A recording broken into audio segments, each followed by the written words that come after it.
What up, everybody? This is your boy Theo Pinson here. Make sure you subscribe on YouTube so you don't miss any Run Your Race content.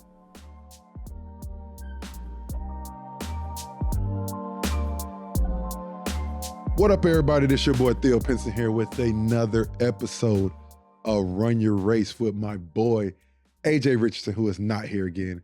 He is getting fined. He knows it. It's okay. That means just more money for me.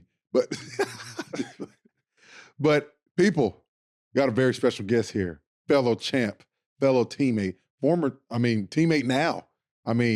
This guy's a champion at the University of North Carolina. Came in 1 year out, one and done, got the bag early. We won a championship, didn't see him no more. It was crazy. But the guy is a Carolina legend. He has a seat at the table. People, welcome Tony Bradley. Appreciate it. Hey, Tone, I appreciate you coming on, brother. You have a very, very interesting story coming from, where are you from? Florida. Central Florida. Central Florida. Yeah. Come on, they're different. It's different parts. They try to section it in Florida. Yeah, they definitely section it there. You know that. But Tone, what we do here at Run Your Race, we just like to start from the beginning all the way to where you are now and just talk about the path that you have gone down, because everybody has a race that they're running and it's never the same. You know what I'm saying? Like, everyone has a way of getting to where they are today and becoming the person you are today. And I think the beauty of this podcast for me is when I talk to everybody on this pod, they start realizing, or they sit there like, dang, I didn't think about that. Could have been a way that I've gotten to where I am today, or made the person who I am today. But before we get started, I want to thank all the fans and all the people listening. I have gotten countless love all over the country of just people watching the pod, and thank you so much. It means a lot, and keep watching. Like I said, we only getting bigger and better. We got Tony Bradley on today. Come on. But Tone, let's start from the beginning, my brother. Where did it all start for you? What age did you start? Where you from, and all that? So where I'm from Central Florida, Bartow, Florida. Okay. And then if we really want to get into, it's Polk County, Florida, 863. Shout out to them. I'm proud from where I come from. And then just basketball-wise, I feel like I've been playing since the womb. My mom and dad, they put the basketball in my hand at a young age. Early. And even soccer, football, all that. Really? Yeah. T-ball, everything. They wanted to get me acclimated just to everything. So really just growing up, I played in all the sports. The main three: soccer, baseball, basketball, or really football. So four, really until 8th grade. Really? And you had to make a decision. Had to make a decision. Well, I hit a growth spurt. Yes. That was it. That'll do it. My dad said, "Hey, it's not gonna be football. The knees." I was 6'4", going into my 8th grade summer, and then, not to mention, bro, I always had a big feet. I was in the 3rd grade. I would wear a size 11 in men. Oh my God. I always had big feet. Listen, this man just said 3rd grade wearing a size 11. Size 11. That is nuts. I always had big feet. What other sport did you like more at the time when you were younger? I was solid in football. Really? Yeah. What position? Tight end and DN. They put me in motion. I played a little slot. Okay. There was one team I was doing everything. I was kicking the ball off. Tallest dude kicking the ball off. Yeah. I could kick the ball, because again, my parents put me in soccer. And then, I feel like just growing up, again, big shout out to my parents, and especially my dad, them putting me in all them sports. I feel like it helped work with everything. 100%. Footwork, soccer, hand-eye coordination, baseball, all that. Yeah. All that. Hitting the ball. So it all ended up working out. Hit a growth spurt, 8th grade. Then leaning into high school, had to make a decision. It was obvious it was basketball. For sure. And then, my freshman year, I was already 6'7", 6'8". That's crazy, bro. Yeah. It's funny to think about, so I pretty much only played basketball and football. But, I was just so good at basketball, I didn't even try anything else.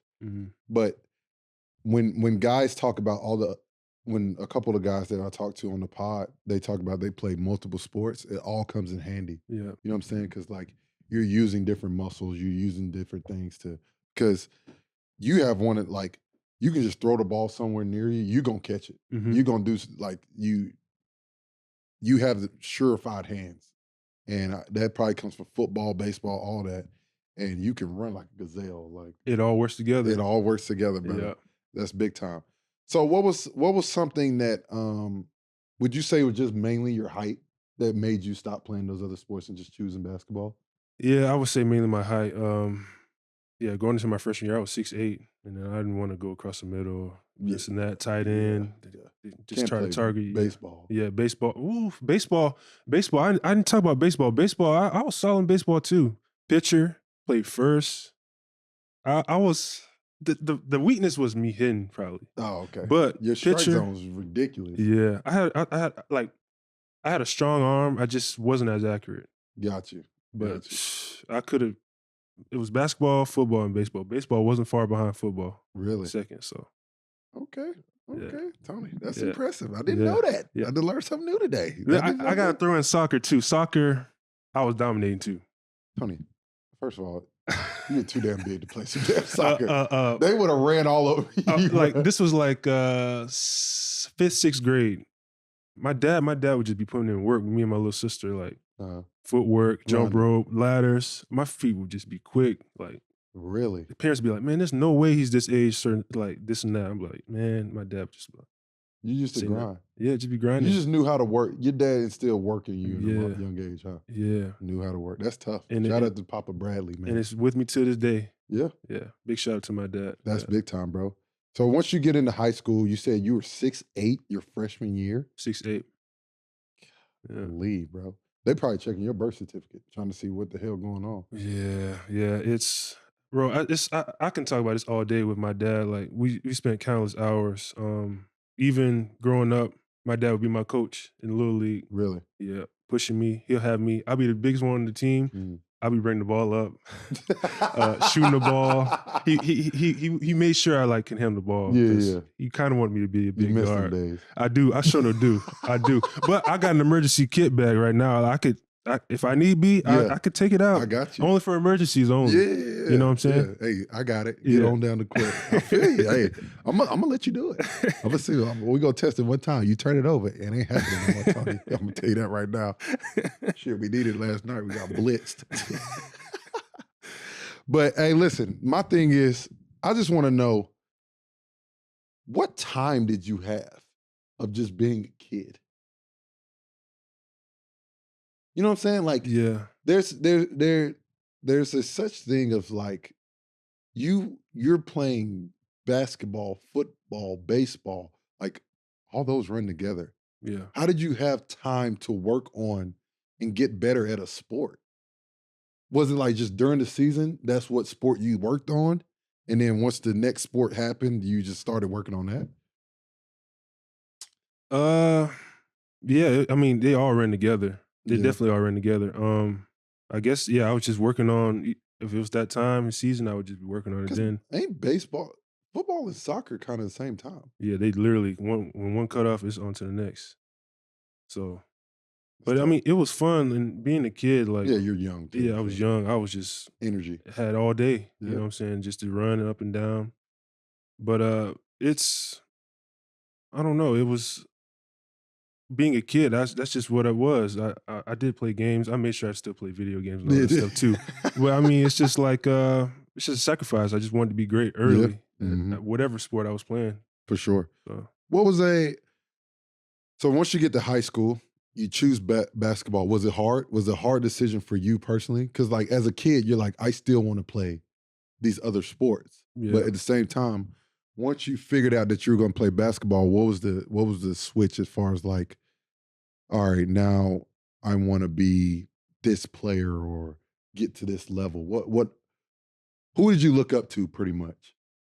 My in the league, I was really just looking at the best, and the best was of course LeBron, KD, but then I love Tim Duncan. Like if we were to compare something, I always got that comparison.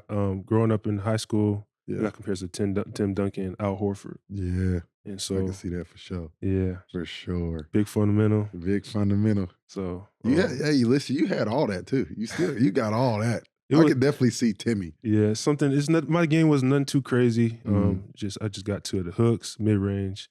Just want to try and play hard, run hard. Who'd you play AAU with? Each one teach one. Well, actually, I played EYBL. I played with the Southern Stampede my sophomore year. Yep. And then my junior year, I played with each one teach one. So How'd loaded y'all do? teams. Both of them was loaded. Did y'all win something? Did you win EYBL? Nah, we I think we got to like the Final Four or something like that. Or we lost to CP3, I think. Yeah. Yeah, CP3. Hey, listen. Yeah, you was at CP3. I was. Yeah. I never played you though. No. But I knew you was with the team, like the organization. So, Tone, you was with each one teach one your junior year. What high school did you go to? There's a little school called Bartow High School. Bartow High School. You was the guy. Yeah. So you went to Bartow High School. Who else was there? We had this guy named. I went to one of them schools to where the football players would play. They come over after the season and play. Okay. But they was athletes though. They be athletes. Florida's a football state. Yeah, it's definitely a football state. Okay. Yeah. But I mean, we had a couple Division I guys. My point guard was Division I. Mhm. But my 4 years at my school, and we always won or went to the state championship. Got you. But we were one of, like, Bartow High School it was a small. It's got like 15 to 20,000 people. Mhm. But we always played and were one of the top teams in the state. Mhm. Like we went to City of Palms my senior year, and we played against the prep schools and stuff. We held our own, so we're always solid. That's what's up. Mm-hmm. Question: Was there a moment in your high school career that opened your eyes and you had to lock in a little bit more of like, I got to take my game to another level to play at the highest level? Or were you always just a high worker? Or because I talked to T Hands, and T Hands pretty much was just like, I just always worked hard. Like it was never anything that really happened. I just was always. Yeah, I would say my high school moment was where I had to like step up my game. It was like, oh, okay, I got to really lock in. Probably was my freshman year. I had some seniors ahead of me that I think he went to USF. His name's Chris Perry. Mm-hmm. He really made me like lock in, be like, okay, like I really have to get in the gym and get better. Yeah. He guarding him and like getting experience and learning from him. That was one of those moments. That is it. Yeah. That's what's up. Mm-hmm. That's what's up. What do you think about, like, we don't really talk about this enough. The EYBL, bro, that really prepares you for like playing at the highest level that you could possibly play at. Just from the sole reason of like, it's all the top players. And when you get to college, it's the same thing. You know what I'm saying? Like you're playing against high level competition every single game. So you have to bring it or they're going to whoop your ass. You know what I'm saying? Yeah. EYBL was some good competition. It was like the high school NBA. Who was in your class? Harry Giles. Oh, okay. Harry Giles. That class was loaded. So Jason Tatum, Fultz, Lonzo. Y'all had a class. Shoot. Y'all had a class. Yeah. I ain't gonna hold you. Let me ask you this. Let's go here. How did you, as far as like the recruiting process, you're 6'8" going into your freshman year. Everyone's recruiting you at this point. When did it start? When did it start happening for you? Like when they start coming in? Yeah. Like heavy, like flowing in? Yeah. Probably my 10th grade year. This is when I started going to camps. Like I went to I was playing with everybody. I just wanted to be seen. I was one of them guys every weekend. You're like, oh, he with him with them now? Like, okay. Yeah, I was. You just wanted to play. I just wanted to play. Yeah. Then my dad was like, you need to play every weekend with somebody. If your main team not playing, you gotta play with somebody else. Really? Yeah. So that's how I got better. Yeah. So it was good. It was good. So yeah, going into 10th grade, going to all these shoe brand, Camps, Adidas, Nike. I was trying to make all of them. Top Oh, 100. yeah. I was just trying to make I it. went to every camp. Yeah. I'm collecting that And- gear. yeah, that gear. I was just about to say the gear. They give you 5, 10 pairs of shoes. Yeah, I'm collecting the gear, B. I miss. That's what I miss about EYBL. They Yes. give you some exclusive. They lace you. Yeah, They lace you up for Yeah. sure. That was one thing I did love about the camps. Like, as much as like it was the same thing over and over again, yeah.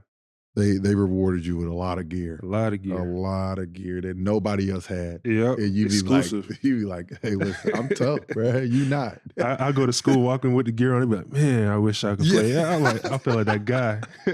Facts. So Tone, let's talk about it. You're a McDonald's All-American. Talk about how'd that feel for you? Because you know, when you're a freshman, and not even when you're a freshman, you're growing up watching basketball, you see McDonald's All-Americans everywhere. And then you just, I want to be that. Talk about that moment for you and your family.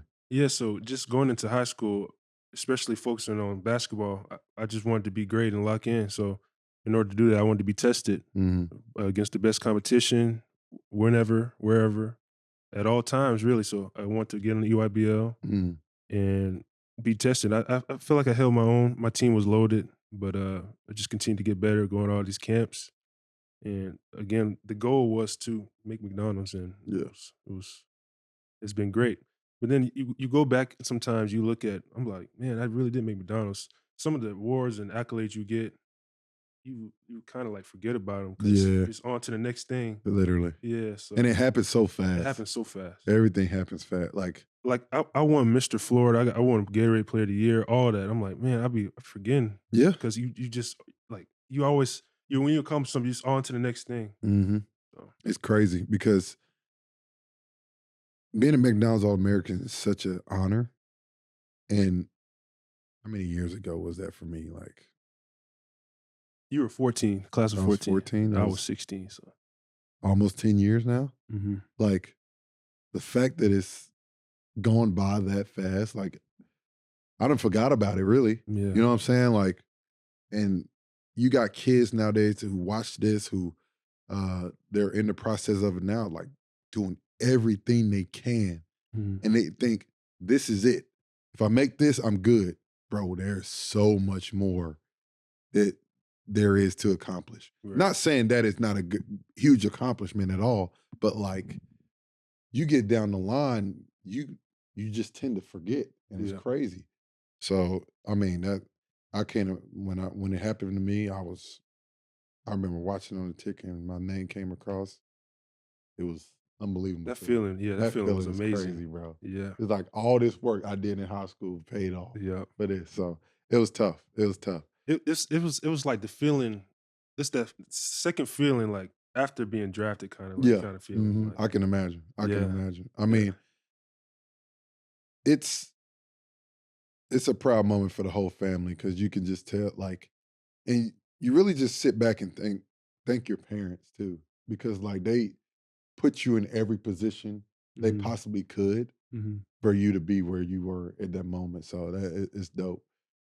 But Tone, you getting recruited at a high level. What made you pick Carolina? What were your top 5?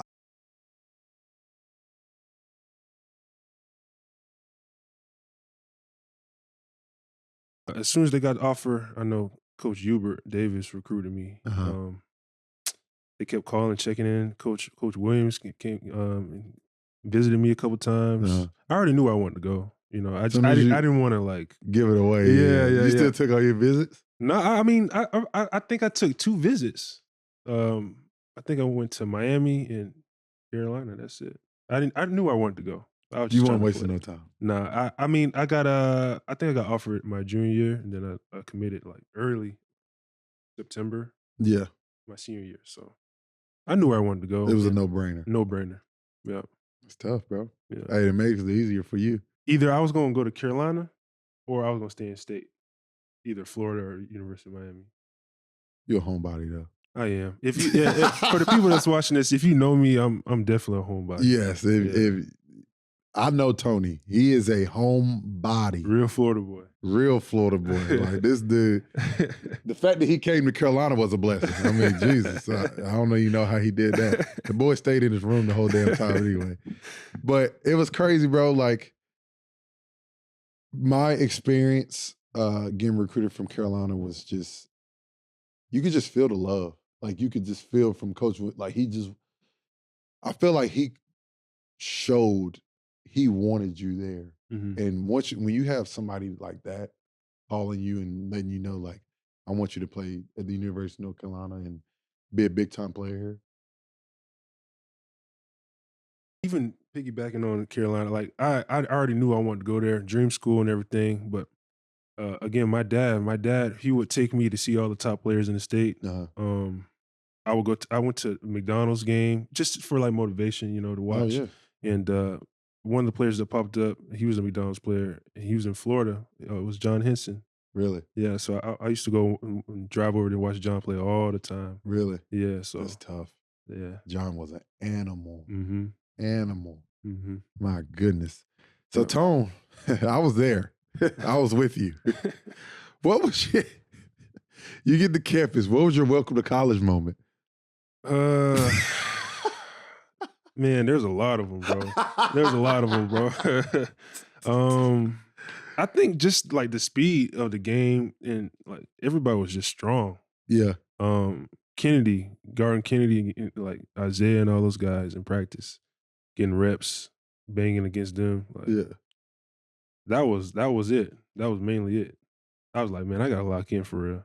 Yeah. Yeah. It was tough. Like, Tony used to go in like the deep thought after practice. Yeah, I did. You really went into deep thought, I'm hard on myself, bro. I mean, you were. that's what I gotta get better. I'm still like that to this day. But yeah, that's one of the moments I'm like, I gotta lock in.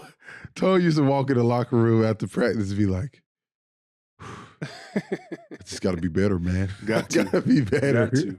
I'm like, Tone, you all right, bro? You're a freshman. Like, you got to go through these things. Tone used to do this. Oh my God, he used to do this shit. He used to piss me off. What? When coach would be like, he'd be like, yo, like, it's the last one. If you make it, you're done. Tony's barely making all the sprints. Like, he just knew. Yeah. He knew how to get there. Yep. And he would do the same thing over and over and over again. He will always barely make it, but he made it every single time. It counts. It counted. Yeah. You could not say he never made it. But then he'd be like, last one. Next thing you know, Tony takes off like a damn gazelle. Oh, yeah. And he makes it by a landslide. We like, bro, you had that much left in the tank for you to finish the sprints? Yeah, I had more than 10. I'm like, yeah, I'm good. He said, I'm just pacing myself. Got to. Tony, hey, listen, I respect him. Smarter, not harder. I loved it. That's in the game. Like I tell people, I'm not the fastest one. I'm not the fastest one, biggest man, fastest big man ever. You just got to know when to run. Yes. You know what I'm saying? Uh-huh. You got to pick. You did a great job of picking your spot. Yeah. Great job of picking your spots. Yeah. What was a breakout game or a moment where you like, okay, I can really play at this level at Carolina that happened for you? I had a good game. I had a good couple games in Maui. Maui was good. Maui was big time for us. Yeah. I think that Maui tournament really had us like, we can really win this thing. Mm-hmm. We was balling. Yeah. And I wasn't even playing. I was hurt. But I remember watching y'all boys like, yo, we nice. Yeah. I need to get back and be a part of this because we got a chance. That was a fun experience. Just traveling out there. Yeah. Maui, being with the team. I think it was around Thanksgiving too. For sure. Spend time with each other. Sure. It was cool. How did Carolina help you as a person? Because you were a shy dude, bro. I am. You was a shy to yourself person. And I feel like as the year went on, you start gravitating to like the college life and just being a part of the group a little bit. How did that help you a little bit?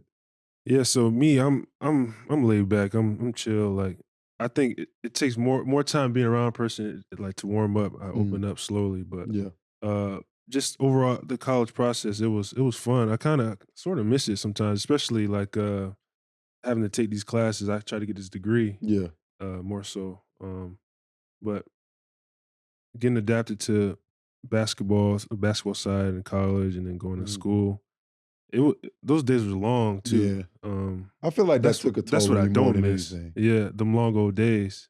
I think that took a toll on you more than that's it's crazy you say that, bro. Like I feel like that might be the biggest thing for a freshman. Yeah, Like understanding social life, yeah, basketball, and school. yeah. You know what I'm saying? Like all three of those together. Like Mhm, our day was wake up, you got class in the morning mhm. until probably 1 o'clock.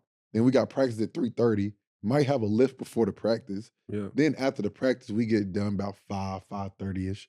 After that, we got Jen. Gotta go to Jen. Man, man. Gotta go to Jen's office, do a little do tutoring or whatever. Got tutoring to about what?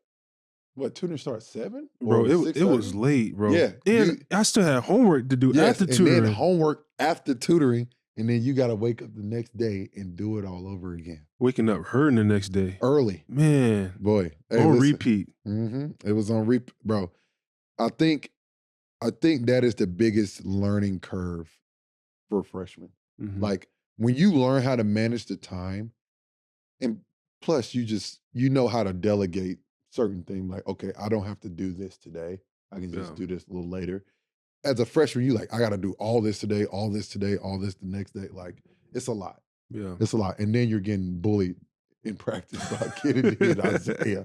So it's rough as hell. And then people don't even understand.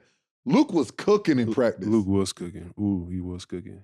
Like what Luke did after the year you left was not a shock to anybody. Yeah. Like he was nice. Hey, my first year though, when I came in, who shot me too was Stillman. Stillman was nice. Stillman was cooking too. Stillman I'm was like, nice. And Stillman did not play. no, Stillman was Stillman cooking. was nice, boy. So Tone, the Maui was your biggest. Yeah, you went crazy in Maui. You remember we went to Indiana and we got smacked? When people ask me this, bro, they're like, "What's the loudest place you played at?" Indiana by far. Indiana, bro. I'm like, and People can say Cameron all they want. yeah, it shocked me, Indiana is nuts. Play the bro. clip. We got blitzed. I don't care. Bro, I wasn't even playing, so you could definitely play the clip. We got blitzed. It was loud as hell. man, And we smacked them the year before in the Sweet 16. So they were ready to play. hmm Bro, their gym, the people are like over, like it goes up and like it feel like the people are on top of you. yeah. Bro, it was the loudest place I ever. My ears is literally ringing. Like it was like, bro, it was so loud, bro. I can't even describe it. Like it was way louder than Duke for real. For sure. Every time that someone asked me, I said Indiana for sure, easy, hands down. I don't know who was on that team when we played them, but It was like James Blackman and OG was OG playing. I think OG No? was on that team because that was the same draft. Oh, we're in the same draft class. Really? Yeah. Oh, I think OG played, or if he didn't play, he probably was hurt. Yeah, I don't. If they had OG, they had a stacked team. Yeah, Oh, they have OG? I'm pretty sure they did. James Blackman, Rob Johnson. Okay, Oh, okay. okay. Ooh, Thomas Bryant. They did have Thomas Bryant. They did have Thomas. I think Rob killed us that game. I think Rob kills us that game, but Mhm. that was the eye opener for us because we didn't even go. You remember we didn't go home. I think we went straight to Indiana Mm. because it was the ACC Big Ten championship. I mean tournament game. We went to Maui and there was no point of going all the way home because we would have passed Indiana. So we just went straight there, played, Yeah. got smacked, and then went home. It was crazy, bro. Oh my God. What was your favorite game at Carolina? I don't know. Probably the national championship game. That was the favorite. Either that or the Final Four. just the overall experience. Final Four was I didn't know it was gonna be like that. It was crazy. It was crazy. The Final Four is lit, bro. Yeah. The fact that we went twice the fact that I went twice is nuts, to be honest with you. But it is a very fun experience. Like just in the build up to it is wild. Yeah. Where we showing like crazy playing love. in a football arena? I mean, football stadium is crazy, bro. That makes you already feel like you was in the league for real. Yeah. Final Four. It's like you made it. Yeah. It's like you made it. Tony, when was the time you knew you were leaving? You're gone now. You can say it. I didn't know I was leaving, bro. I really didn't. I promise you I didn't. Put the camera on me, Hong. Get the close-up. Bullshit. No, like for real, I was just testing the waters like the whole time. Like I didn't know if I was gonna leave. I just was doing draft workouts, and then I was getting good feedback, and then I just decided to stay in the draft. He says this, but my thing is Tony was the best big in the nation for how much time he played. They was like your per 40 was insane. You would get, bro, it was crazy.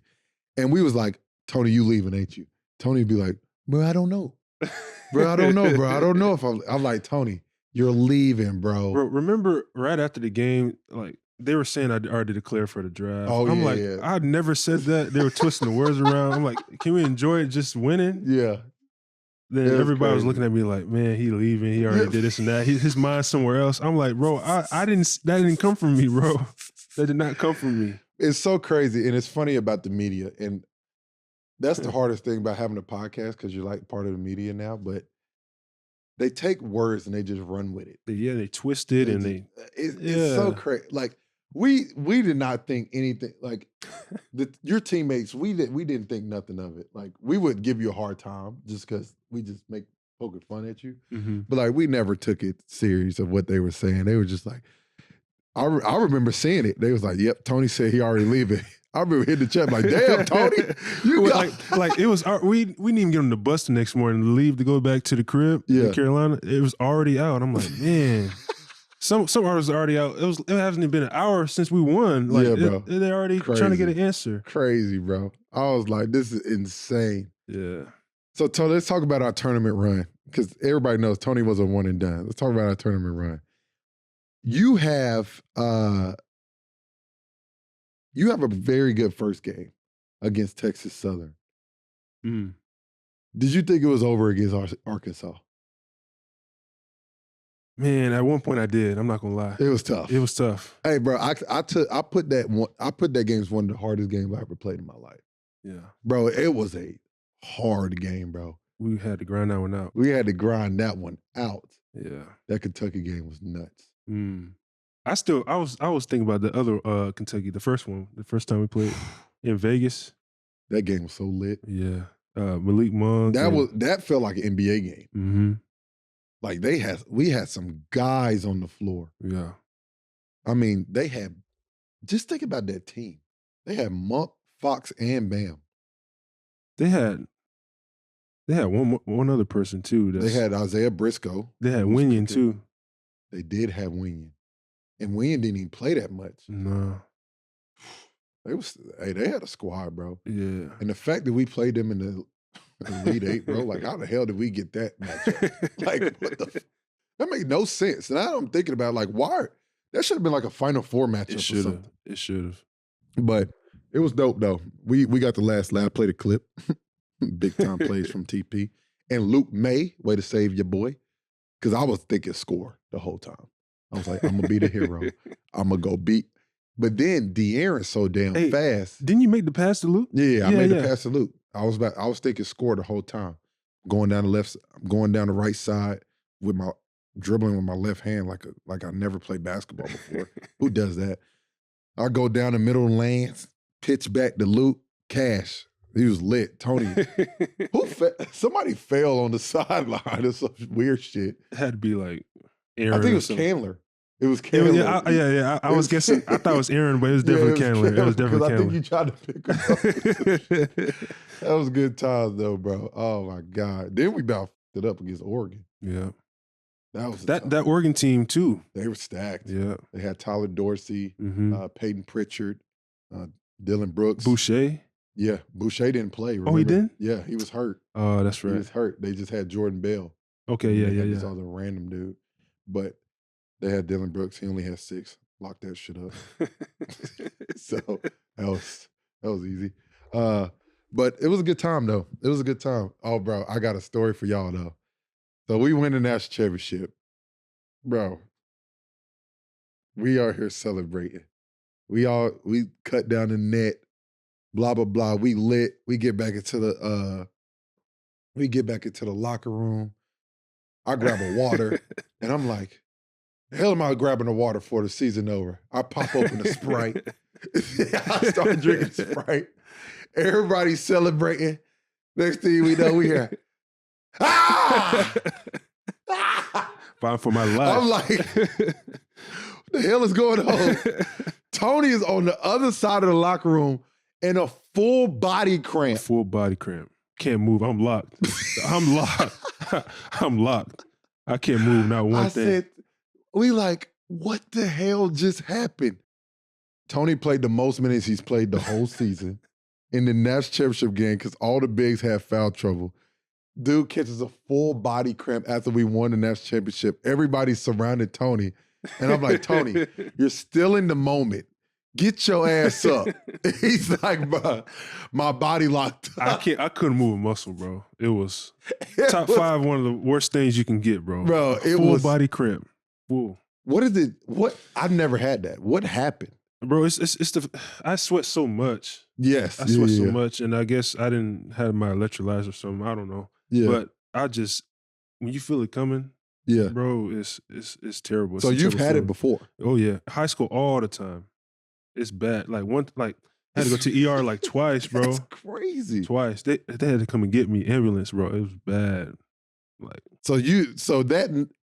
I was thinking that was the first time you ever had it. No. I be getting them for real. It's bad. It's bad, bro. God, bro. I'll never forget, bro. Dude, full body cramp in the back of the locker room. Everybody like, yo, what the hell is going on, bro? Trust me, I wanted to celebrate too, but I couldn't. I wanted to celebrate too. Tony had to go back to the room, drink some electrolytes, get his body right. That shit was crazy. I was hurt. That was a good time though, bro. Oh my God, what a special team. Mm-hmm. What a special team that we got that done. That was a big ass team we played though, bro. Yeah. Jeez. Gonzaga, yeah. Oh my God. Zach Collins. Yeah, they was nice. They was nice. Shout out to Prize Picks, the presenting partner of Run Your Race, the daily fantasy sports game.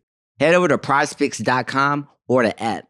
Prize Picks makes it super easy, and it takes less than 60 seconds to make your entry. As AJ said, it's very easy. You pick between 2 to 6 players.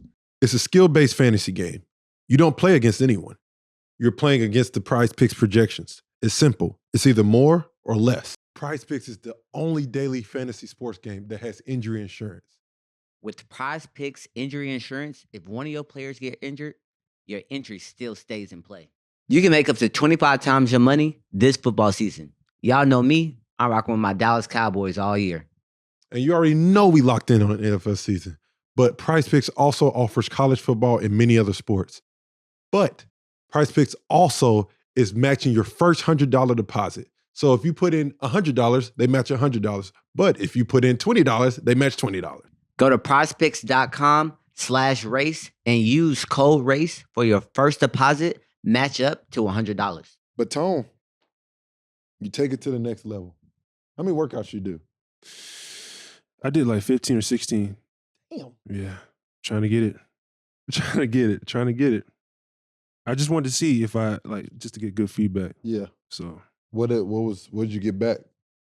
Well, some teams, because Utah ended up drafting me, they were telling me like, hey, basically, if we take you, they asked me like, if we take you, are you cool with playing in the G League and this and that your rookie year? I'm like, cool, yeah. If we take you in the first round, you're gonna play in the G League most likely. I'm like, yeah, that's cool. Just continue to develop and work on my game. Yeah. Ended up working out. So, I mean, it was not like a promise. It was just more so like, if we did, are you cool with it? Yeah. If we did it. So I was like, yeah.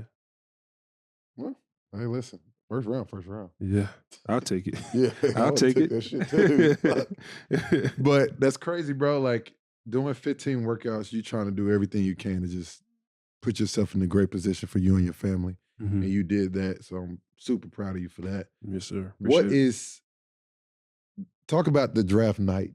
Talk about that for you and your family. Like that's the pinnacle of I did it. You know what I'm saying? Like everyone goes off of like, yeah, it's about getting the second contract, but like Mhm. you did it. You got drafted. You got to the NBA where you worked on everything to get to this moment. Talk about that moment for you and your family. Yeah, so I probably could have went to New York for the draft, been there. Maybe sat in the green room or something, whatever that's called. But me, I'm a big family guy, so I Yeah. decided to stay at the crib and just celebrate with my family. Mm. I have all my close ones, my loved ones there, and just be there, be present in the moment. But it was that night was like I was so nervous. Really? I didn't know if I was even going to get drafted. Really? The range from maybe being a first round draft pick, early second round draft pick, but you know how things go sometimes. Yeah, you never know. You never know. So just waiting. It got to like pick 20. I think it got to pick 27, 28. And then that was still back in the time to where like Shams and Woj, they was already letting the notifications out early. So then I see my name on there. I'm like, oh, they drafted me. And then my phone rang like 2 minutes after. That's crazy, And bro. then, yeah, You was lit. that was lit. That's tough, bro. Never forget it. Was there anyone else that you thought that was going to pick you up before Utah did? Because you got drafted 24, right? I got drafted 28. 28. Yeah. Okay. I think there was word that the Spurs were actually Utah moved up to get me. They had the 30th pick. So I think San Antonio had the 29th pick. I think they were going to pick me. Okay. But they moved up. Utah moved up to get me. That's tough, bro. Yeah. Man, this man goes from Florida to North Carolina to Utah. That shit cold. It's different out there. It's like a whole nother world out there, bro. Especially when I got there. It's better now. It's way better now. But when I got there, it was not like it is today. It was just different. It felt like you're in a whole nother world. A whole nother world, brother. Yeah. Hey, every time I fly into Utah, bro, it's like I feel like I'm in a bowl. Yeah. Like you just surrounded by a mountain, bro. Yeah. It don't look real, the mountains. It looks like it's just a fake background. Yes. I tell It people really all the does, time. bro. It's crazy. Yeah. It's so you get to Utah and you're a homebody. Talk about how big of a transition that was for you. I mean, me being a homebody, it's a smooth transition for me. Because you're just gonna stay at home. I'm just gonna be in my four walls. Yeah. Be in my four walls. I got my PS4, PS5. I'm cool. You good. Yep. What was it when you get to Utah? What was your welcome to NBA moment? Rudy Gobert. Every day. Rudy Gobert. Trying to get a shot off. Playing against him, guarding him, strength. Again, it was the same really as college. It was the speed, the pace of the game, and the strength. Yeah, and I knew I had some work to do. Yeah. I knew I did, so. Who else was there? Donovan, Joe Johnson, Joe Ingles, Dante Exum. You had a squad. I think Emmanuel was there. No, yeah, Emmanuel was there. Yeah, Emmanuel was there. there. Thabo Cephalosha. Epe, Udo. There's a lot of guys that came in and out of there. I was there for 3 years, so. Cause y'all beat the Clippers first round? Or y'all lose? No, we lost to Oklahoma City. And y'all beat. Round. No, we went to the second round. I think my y'all got to the second round. We lost to Houston though. We beat Oklahoma City. Lost to Houston. Yeah. Because they beat Houston. No, they lost to Houston the year before. And they played them again and lost them again. Got you. Yeah. Got you. Dude.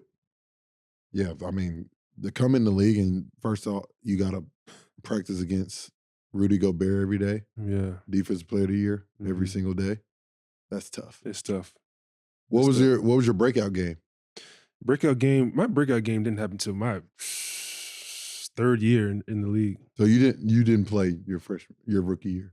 Well, if I did, it was probably like last 2 minutes or 30 seconds. Yeah, But when I really got meaningful minutes, it was my third year.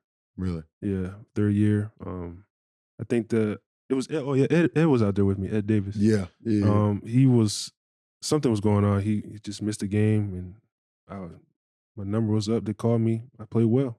I think I started against Milwaukee. I had a good game. I had a double. So Sound about right. mm-hmm.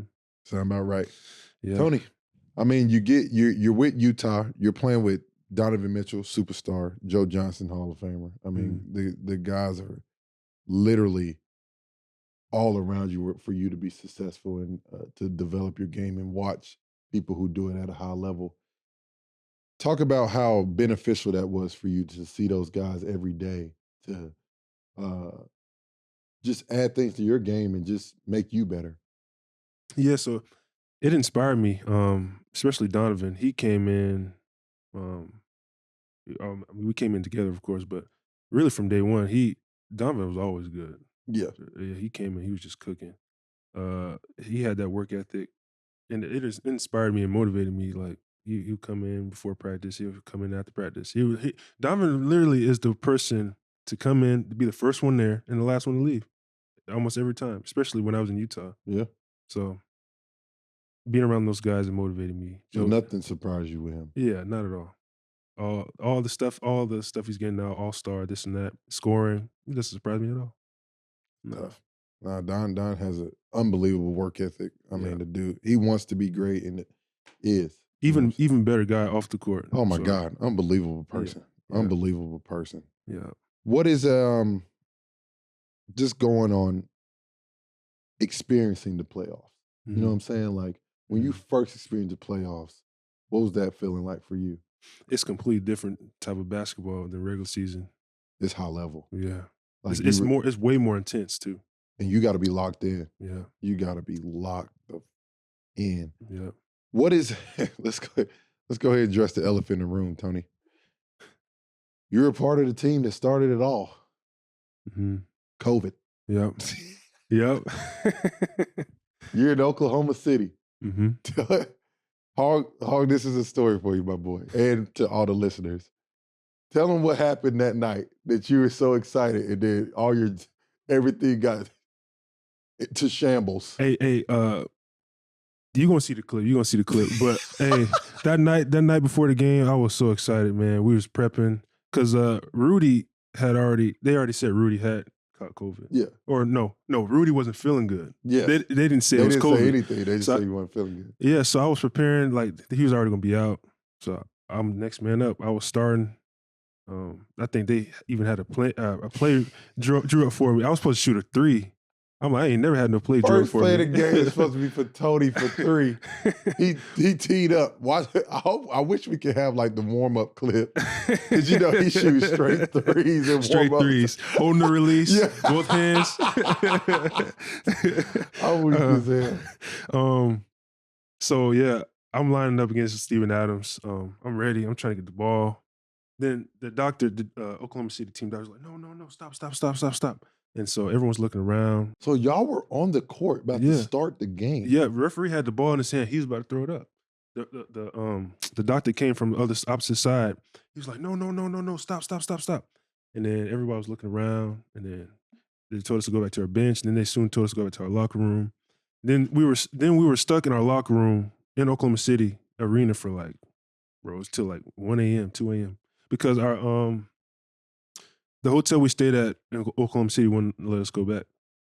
Hell no. Yeah, because of COVID and stuff. We couldn't.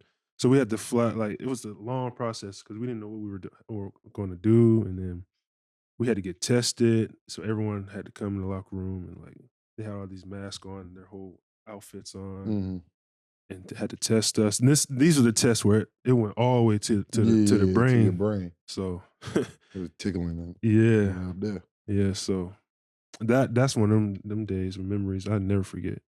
So I heard Chris gave y'all some wine. Yeah. He definitely got us right with the wine. Yeah. That's crazy. He got us right with the wine. I didn't know y'all were on the court about to start the game. Yeah, we were literally about to start. He was That's like just a about movie. to throw the ball up. Yeah. It's definitely a documentary. For sure. They got it. Shit. Yeah. I remember, and my man E-Man wasn't there. No? Nah, he was sick, Oh. but he was just sick. He didn't have COVID, but he was just sick. But they Dang. thought he had COVID. And somebody texted him and said, "Nah, bruh, ain't no way Africans get COVID." No, that was actually crazy though, man.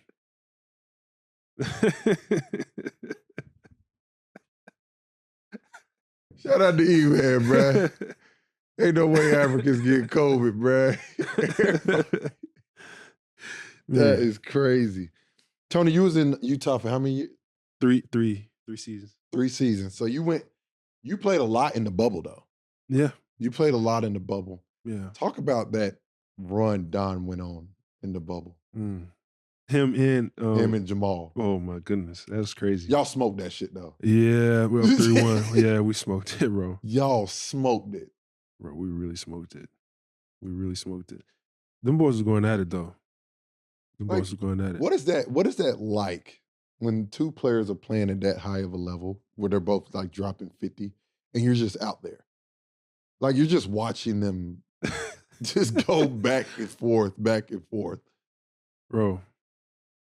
it's really nothing I could say. It's just like they was going back and forth. I mean, it was bucket after bucket.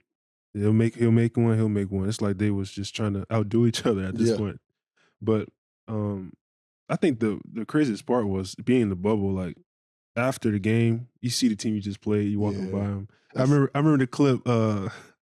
I think Jamal Murray posted it, but like after the game, Don was sitting on it's crazy, bro. Like I really couldn't imagine that because like I'll be talking and shit. So like if I'm talking and then I see you after the game outside and I'm like, I really don't like you at this moment. Yeah. So it has to be a strange feeling. Don was not like he was not laughing at all. He did not want to see Jamal after that because we just lost. Yeah, I mean, when y'all lost Game 6, what was the feeling like?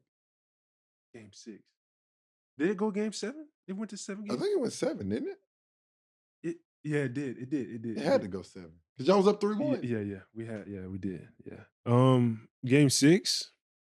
Bro, we was just trying to finish the series. We just was trying to finish it. I know, but once you lose Game 6, Game 7, it's like, psychologically, you're like, shit, bro. Like, we done lost all these damn games. We had these motherfuckers beat. That has to psychologically be tough for the team. It's tough, bro. I was talking to one of the other guys on the team, on Denver at the time. They was already mentally in Cancun. They already had booked their flights and everything, and they ended up coming back. I guess you could say we're already got a little comfortable because you were up 3-1. Yeah, and we're already looking to who we're going to play next round. You know what I'm saying? Yeah, I can see that. Yeah, I could do it. Because who would have been next? I think that was Clippers. Wasn't it? Was it the Clippers? It was Lakers. It was Lakers. You sure? I think it might have been Clippers. Because Denver. Did y'all play first? Y'all played Denver first round? Yeah. Yeah, we played Denver first round. I think it was Clippers. Yeah. It was. Yeah. Oh, damn. That would have been a tough one, too. Yeah. Shit. But you played 3 years, so that was your last year with Utah after the bubble. After the bubble. So after the bubble, you're a free agent? No. I just got traded. I got traded to Philly. I was in Philly. You was in Philly? Yeah. I was in Philly for half a season. That was a short stint. Yeah, it was. I split the next season with Philly, and then I got traded again to Oklahoma City. Got you. So you did Philly, Oklahoma. You didn't play that much in Philly. I did because Joel, whenever he didn't play, I would start.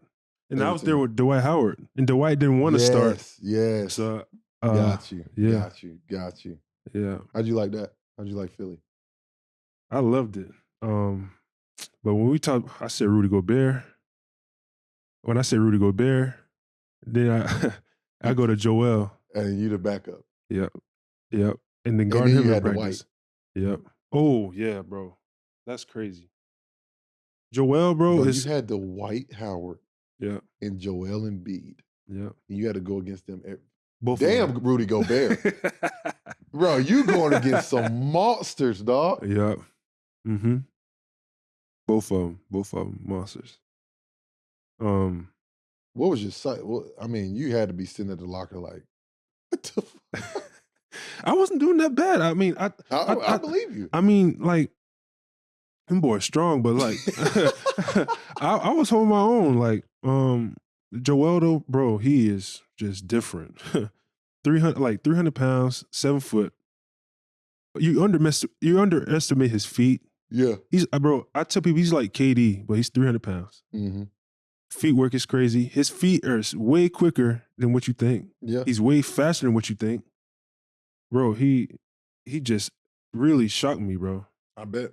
I mean, the dude is as far as like scoring and getting to where he wants to Yeah. at that size is unbelievable. Yeah. It's unbelievable. And I think people don't, and people need to know this, like Dwight Howard is easily top 75. Yeah. Yeah. That is no question about it. Mm-hmm. He is a Hall of Famer. He is. The fact that that's who you were going against and you were in the same locker room as far as like, those are just great players in general, that it's insane. Mm-hmm. So then you go to OKC. OKC. How did you like that one? That's where I ended up being with J-Jax. Yeah. Again. That was cool. We just was losing season. They Yeah. was focused on trying to get Chet. Was that Chet? No. That was Giddey. I think it was Giddey, then Chet. Yeah, they was focused on the draft and who they were going to get positioned. So y'all and all knew what that. it was. Yeah. Y'all knew what it was. It was smooth. Like, I like the organization and everything, but I still got to play, so it was cool. That's all that matters. You got on the court. Yeah. Then you go to Chicago. Yeah. Chicago, man. That's a different type of living up there. You talking about cold as hell. Yeah. It is cold as hell in Chicago, bro. It's cold, but it's one of the best cities I've been in. City-wise, I'm not no nightlife person, but it's nice. That's all I got. Sounds like you are. It sounds like Chicago brought it out of you, my boy. A little bit. Chicago's nice in the summer. Chicago's nice in the summer, bro. Yeah. Like real beautiful weather. Yeah. So you get there, you have Zach LaVine. Mm-hmm. DeMar just gets there. Yep. Y'all get there at the same time. Talk about those two. Killers. DeMar, mid-range game, he is a monster. He'll pump fake you to death. He gonna get you in the air. He gonna get you. He gonna get you. And you're game playing for it all the time, and there's nothing you can do about it. Nothing you can do. His pump fake looks so realistic. Great footwork. Yes. So it's just like, and then Zach, man, he's just so like bouncy, explosive, quick. Those two together, man. And then he can shoot it. Yeah. At a high level. Yeah. Talk about the situation of just y'all started off so hot and then losing Lonzo, how big of a loss that was for y'all. That was a big loss. They even now they need him back. We were rolling too. Number one in the East. Number one in the East going into the break. And then from there on, that was 2 years ago, I think. Yeah. It has been the same. Ain't been the same. Since. Nope. I mean, it's just like y'all play so free and fast, and he got y'all in everything y'all needed to get it. And he was playing at such a high level, bro. Yeah. Feel terrible for him. He makes some of those hard passes, difficult passes look so easy, bro. So easy. Yeah, so it's just a natural instinct he has. And then and you wanted to play with him because you knew you was gonna get the ball if you was open. Yeah. You know what I'm saying? So he made everybody look good. I mean, it's one thing where you just want to appreciate guys like that. Yeah. You understand? Like, yeah. People hate Trae Young. People don't like him. But like, you got to appreciate guys like that because they play at a high level and they make everyone else's job so easy. Yeah. Where it makes the game look beautiful. You know what I'm saying? And I think Zoe is one of those guys for sure. It was a tough. I thought y'all were going to come out to play in last year. I really did. Yeah. I mean, I think y'all ran into clearly a hot ass Miami team. I mean, they went to the damn finals. Yeah. Y'all definitely had a team where y'all had a chance to at least get out of there. Those last 3 minutes, I thought they was gonna win. Yeah. Yeah.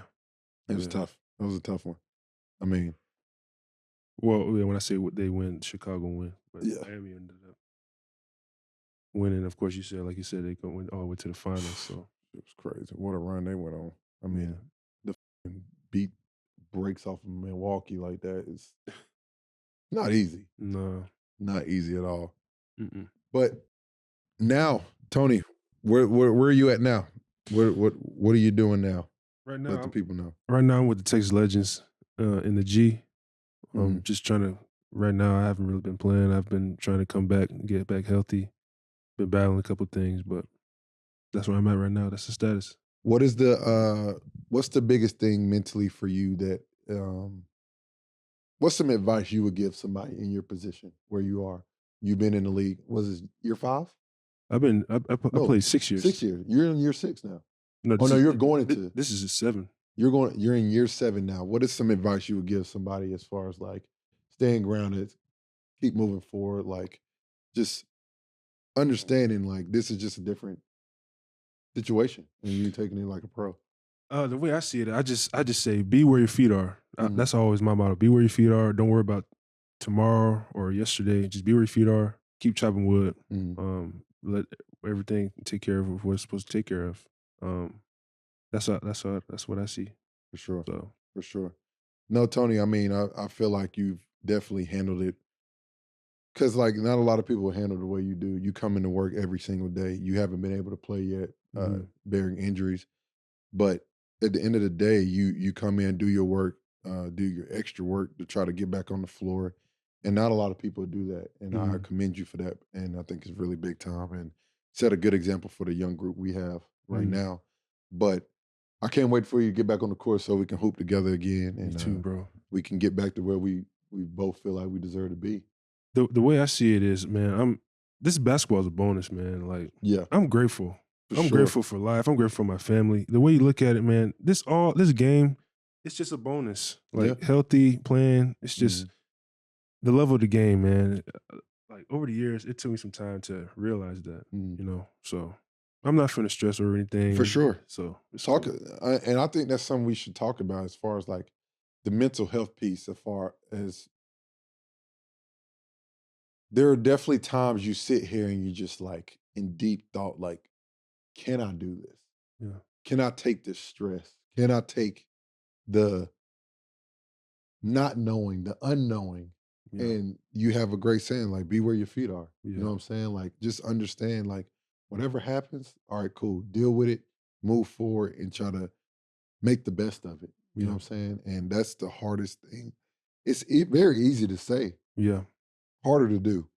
I was telling somebody the other day, because part of the reason why I'm in the G, I didn't play as much my last really 2 years I was in Chicago. I could have been stressing. I ain't gonna lie. My first year I was stressing. I didn't play. You know, I was stressing. It was eating me up. I ain't gonna lie. My second year coming into it, mentally I had a different approach. Knowing, prepare like, hey, if I don't play, I'm not finna just spaz or stress. You know, it's out of my control. I can't control if I get on the court. Yeah. Or you know what I'm saying? I can't control if the coach tells me to, get in the game, check in. But at the end of the day, I still have to approach, stay ready, you know what I'm saying? Act like I'm, something, it happens quick, you know what I'm saying? Yeah. So prepare like I play 20 minutes every night, because you just never know. So at the end of the day, like, I'm just grateful, man. I'm grateful. For sure. That's a huge thing of just staying ready at all times because you never know when your number's going to be called. I could tell a personal story. I remember last year when I was with the Mavs, there was one game we played at OKC. A couple guys were out, and I wasn't in the rotation, and I as long as I've been in the league, I've never done this. And I was upset. I was pissed. I was like, why the hell am I not playing? I know I can play and help. You know what I'm saying? And I had played some games before in the season. Actually, no, I haven't. I haven't played that much yet either. But I was like, why aren't I playing? You know what I'm saying? Mm-hmm. And next thing you know, they called my name, and I was not ready, No. and went in and f***ed up.